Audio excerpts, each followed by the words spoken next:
My name is Sarah Johnson. I'm 27 years old.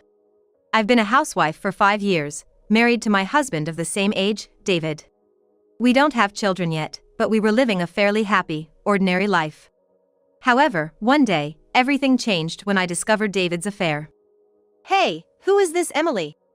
How long have you been cheating? I saw a message pop up on his phone from a name I didn't recognize while he was away from his seat. The message was obviously from someone he was having an affair with. I couldn't stay silent in such a situation, so when David returned, I confronted him, waiting for what kind of excuse he would come up with. But what he said was something I never expected. Yeah, I've been cheating. So what? Are you being serious right now? It's not about being serious. It's the truth. What else did you want me to say? Did you think I'd beg for forgiveness with a bunch of excuses? What? David brazenly admitted to his affair and even started provoking me. You always act all high and mighty, questioning me. That's why I cheated. I hate that about you.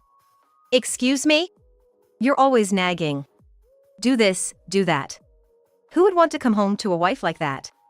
That's because you. See. You always blame me right away. I'm fed up with it. Unlike you, Emily cares about me first. And she's a nurse, you know. She earns well, and more importantly, she said she wants to live with my mom right after we get married. She said it's so she can take care of her if anything happens. Ah, how kind she is. She's 3 years younger than you and yet so mature. Totally different from you, who suggested not living with my mom when we got married. And even after we started living with her, you never got along with her. Do you think there's any reason for me and my mom to stay with you any longer? I never said I didn't want to live with your mother. My mother-in-law had been living alone since her husband passed away early. David was worried about leaving her alone, so he suggested we live together. However, she was still in her late 40s at the time. I told David it might be better for her to live freely on her own. He apparently took that as a refusal. We ended up living together anyway. I heard from my son that you didn't want to live with me. No, it's not like that. Don't bother explaining. I never liked you from the start. Let's just not interfere with each other. It seemed David had talked to his mother, and she had been avoiding me since we started living together. I made a mistake marrying you. I should have married Emily from the beginning. Then I wouldn't have to deal with all this hassle. What did you say? That's right. So far, you don't have a single thing over Emily. And a wife who can't have children for 5 years. In the old days, you would have been sent back to your parents' home immediately. David bluntly said those words to me. Hearing that, I snapped and presented him with the divorce papers I had prepared. If that's how you feel, let's get divorced. I see no point in staying with you after being told such things. I had actually been aware of his affair for some time. David said, "What, you had it ready? If you wanted to divorce, you should have just shown me this paper from the start. Don't beat around the bush, saying I cheated and all. You knew, right? And yet you do this. Were you expecting me to beg and hesitate to show it? I will never do such a thing. If you want to divorce, I'll sign this divorce paper right now." Without any hesitation, he signed the divorce paper. "Just make sure you submit this to the courthouse without delay this time." I did as he said and submitted the divorce papers to the courthouse the next day. After the divorce, I had to move out of the house. But as I was preparing to leave, my mother-in-law said to me, "Oh, you're still here? Didn't you divorce my son? Maybe you're waiting for him to beg you not to leave? It's useless. He doesn't care about you anymore. Just leave already." While packing, my ex-husband joined in. "Yeah, this place isn't your home anymore. Just leave. Seriously, giving up over one affair? You were never a great wife," his mother added. You're right, Mom. But Emily is different. I have high hopes for the next time. Yes, the next wife will be a kind nurse who cares about me. I'm glad you divorced her. My mother-in-law approved of her son's affair and belittled me. "Yes, I'm glad I got divorced too," I responded. What did you say? Don't worry, I'll be gone today. The movers will be here soon, so please bear with it for a little longer. You. As we were talking, the moving company arrived, saying, "Excuse us, we're the movers." They started taking out my belongings. This is refreshing, said my mother-in-law. We should have done this earlier. My ex-husband muttered. They were unaware of the big misunderstanding they were about to realize. Wait a minute. Why are you taking the sofa too? That's ours. She shouldn't be taking it, leave it here. No, this item was specifically requested by our client, so we need to move it. What? Wait, what? This is serious, Mom. They're even taking the fridge and washing machine. What's going on? Why are they removing them? I have no idea either. Unbeknownst to them, my furniture and appliances were being moved out, and the house quickly became empty. And finally, as a parting word, I said, well, thank you for everything. After saying that to them, I got into my personal car, which was parked in front of the apartment, and drove away. What just happened? My ex-husband was stunned. What are you thinking? What do you mean?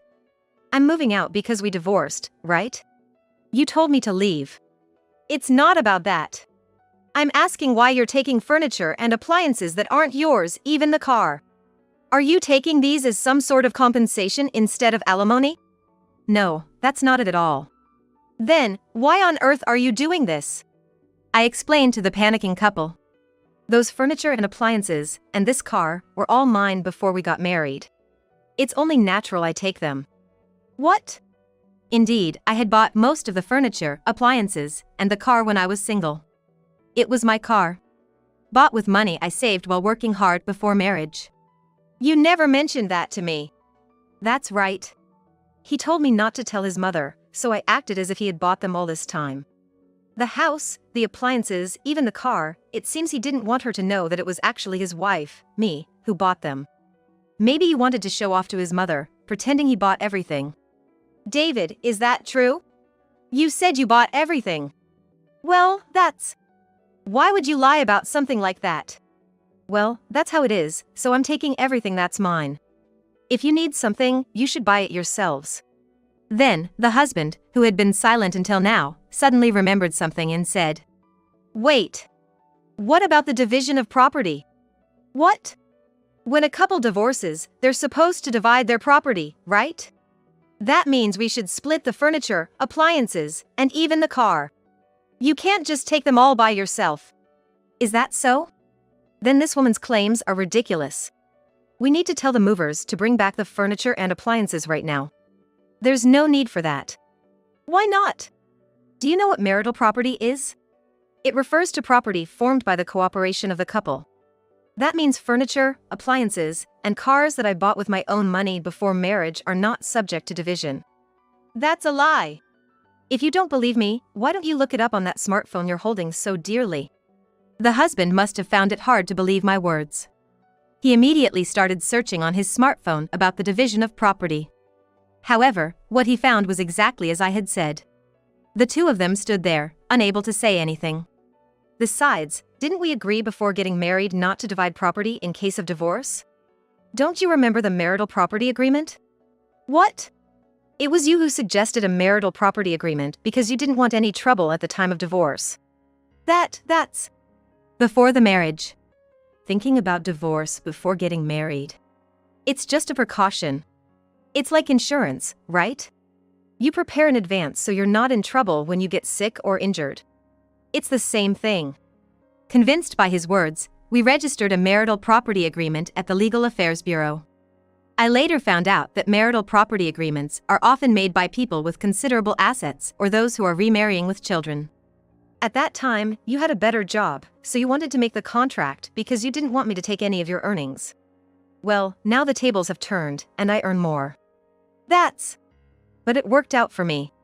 Thanks to you insisting on a marital property contract, I didn't lose any of my assets in the divorce. Thanks for that. Hearing this, his mother, who had been listening, turned pale and asked me, Wait a minute. The tables have turned? You earn more? Why do you keep implying that my son has no money? He got a job at a major company. Oh, he quit just before we got married. What? He said something about not liking his boss, but the truth is he caused a major loss at his workplace and got fired. What are you saying? It's not that, Mom. Let me explain. Then, through my connections, I got him a job at the factory of the large company where I work. So, since I work at the headquarters, I earn more. You mean the furniture and appliances too? Yes. He had to pay for the damages he caused, so all his earnings were taken. He couldn't afford to frequently replace furniture or appliances. As expected, he started trembling with rage and said, "You've been mocking me all this time. I won't accept this." "What?" "I won't accept this. I'll go to the courthouse, the tax office, anywhere. I'll change that absurd contract right now." "It's not the city hall or the tax office, but the Legal Affairs Bureau. And even if you go there, you can't change the contract." "That can't be true." "Don't you remember? They told us at the time that once the contract is made, it can't be changed for any reason. Are you sure you want to proceed with this?" "What?" "So no matter how much you cry or scream, this fact won't change." "Once it's decided, it can't be changed? That's fraud. You probably weren't properly informed." "If you think it's fraud, why not consult the Legal Affairs Bureau? But I doubt they'll overturn it." The two of them were distraught at my words. Then, I added one more thing. "Oh, by the way, I've already canceled the lease here, so you need to move out in a few days." His mother was shocked. "What are you talking about? This apartment was rented by my son for the two of you." "No, that's also a lie. This apartment was contracted by me when I was single. The plan was to pool our money and move into a new house together. But after he lost his job, he canceled his own apartment and moved into this one that I had rented. That's how it went on until today, living here with his mother, who knew nothing." "Was this also something you were told to keep secret?" "Yes. He seemed to want to protect his pride that much." "Why didn't you tell me such important things?"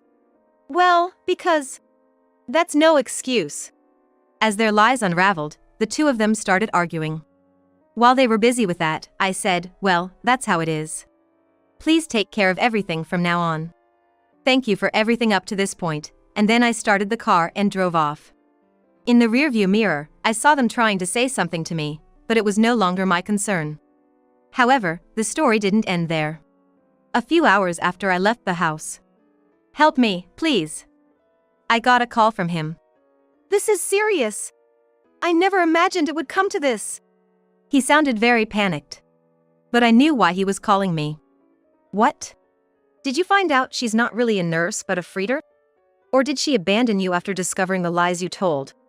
"How do you know that?" "When a husband cheats and leads to divorce, it's natural to investigate the other party. And it was surprisingly easy to find out she had been lying to you." "What?" The real reason he contacted me was this. "It's fine. We have Emily. We can just move in with her, even if it's sooner than planned. She's a nurse, so she can take care of us both. And she wanted to get married soon, so it must work out. Yeah, maybe we should contact her." "Hello? It's me. I know it's sudden, but can we come over?" "What's wrong?" "Got into a bit of trouble with my ex-wife." "What?" "So we need to leave our house. It's just me and my mom. We can come over, right?" After losing everything to me and having nowhere to go, they quickly contacted his affair partner. "What? That's impossible. But you're a nurse, living in a nice place. You have extra rooms, right? So we can stay there. I should tell you now, I'm not a nurse, just a freeter. My place is just a studio apartment, not big enough for 2 more people." "What? You lied to me? Why?" "I thought I had to lie to catch the attention of a guy working at a major company. You wouldn't have cared about me. But still. So, that's why you two can't stay at my place.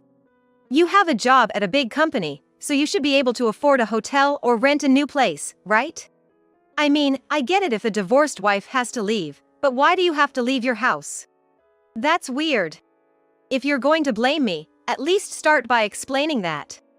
Then he had no choice but to reveal everything, that he worked at a factory of a large company, that all the furniture, appliances, and even the car were his ex-wife's and were taken by her, and that they had to leave because the apartment was leased by his ex-wife and she had cancelled it.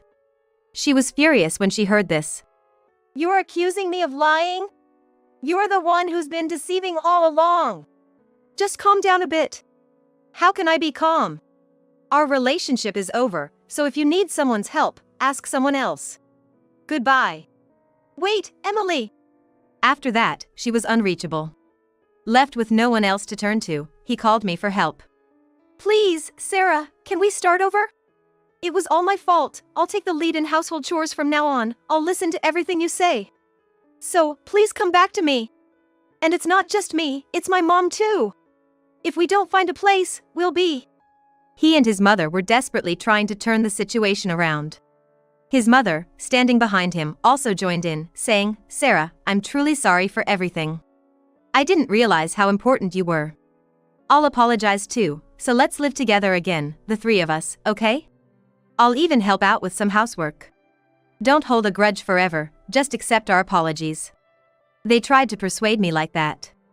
However, my feelings remained unchanged. Live together? What are you talking about? I'm not related to you anymore. Who would go back to you? What did you say, Sarah? Didn't you hear me? I'll say it as many times as it takes. I'm never coming back to you. This is the result of your own decisions. You can't disrespect me just because things didn't turn out how you wanted. In response, he blustered, so, getting cocky because I'm being humble, huh? Where are you? Tell me where you are, I'll come to you. He must have been very upset to be so clearly rejected by me. He shouted at me in anger. But once again, I was one step ahead. You'll come if I tell you where I am? Yes, I'll come right now. Then I'll make you apologize. Say that everything you did and said was wrong. Beg me to take you back, even though you're such a failure. Oh really? Then come right now. I'm at my parents' house. What? Your parents' house? Yes, but you're coming, right? Well. What's wrong? Lost your nerve? Weren't you going to make me apologize? My whole family is waiting, so hurry up. The truth is, he's always been terrified of my father.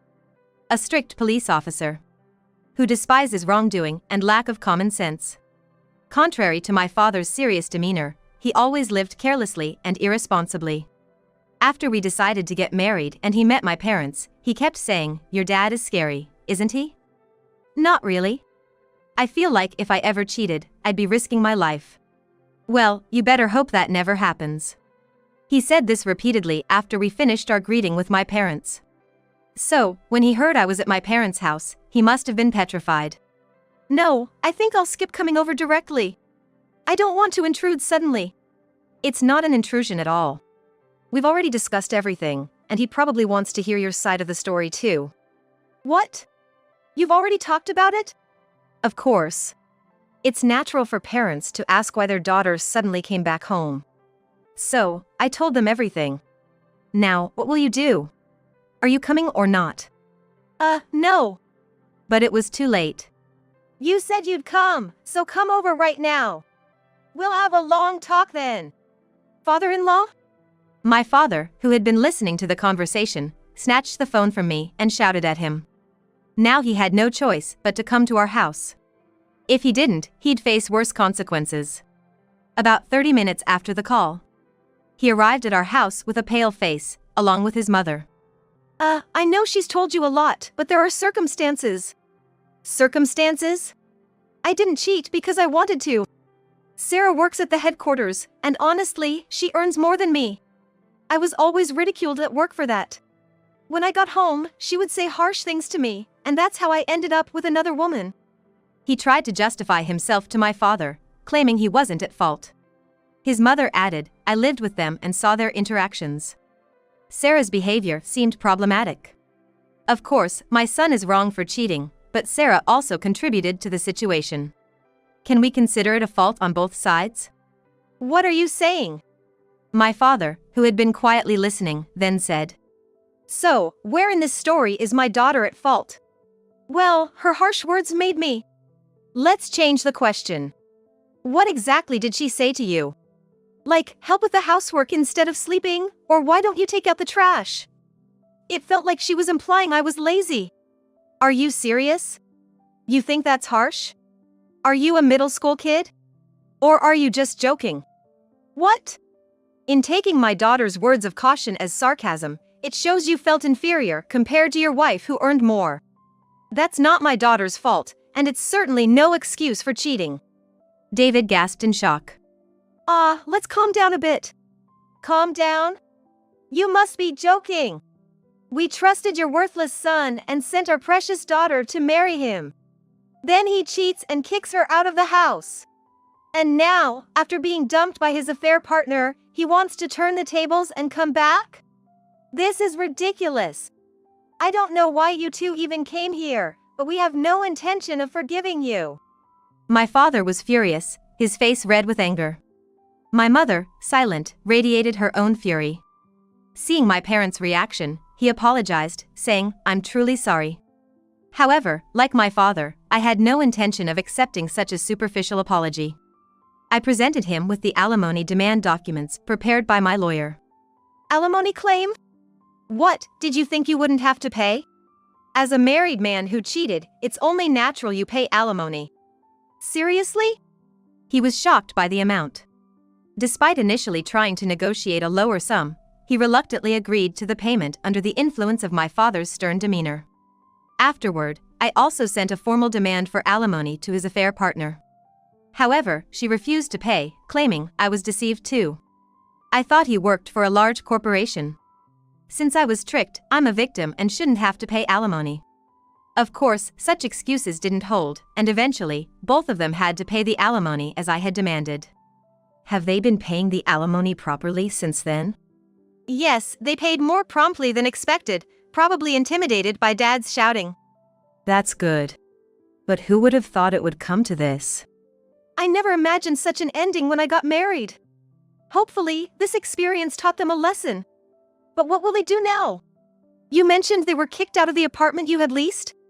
Yes, I heard they had nowhere to go and tried staying with distant relatives. However, when they approached their distant relatives, the reception was far from welcoming. What are you two doing here? We can't say much, but there are circumstances. Could we stay here for a bit? Relatives should help each other in times of need, right? To this, the relatives responded, "Help each other? After all the trouble you've caused us, you have the nerve to ask that?"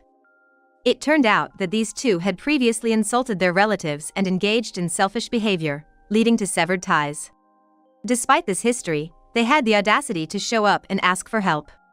Unsurprisingly, the relatives refused to accommodate them and turned them away. According to rumors I heard, the two of them managed to find and rent a shabby apartment to live in together. However, their life there was far from harmonious. This miserable life is all your fault, Mom. Why are you blaming me? It's because you hated her and mistreated her as a daughter-in-law, that's why she left. Don't put this on me. You're the one who got deceived by your affair partner. You're the real culprit here. They continued to blame each other, their relationship deteriorating further. As for me, I rented a new place and am now enjoying a serene and independent life. It may not be the life I had envisioned, but I am very satisfied with how things turned out for me in the end.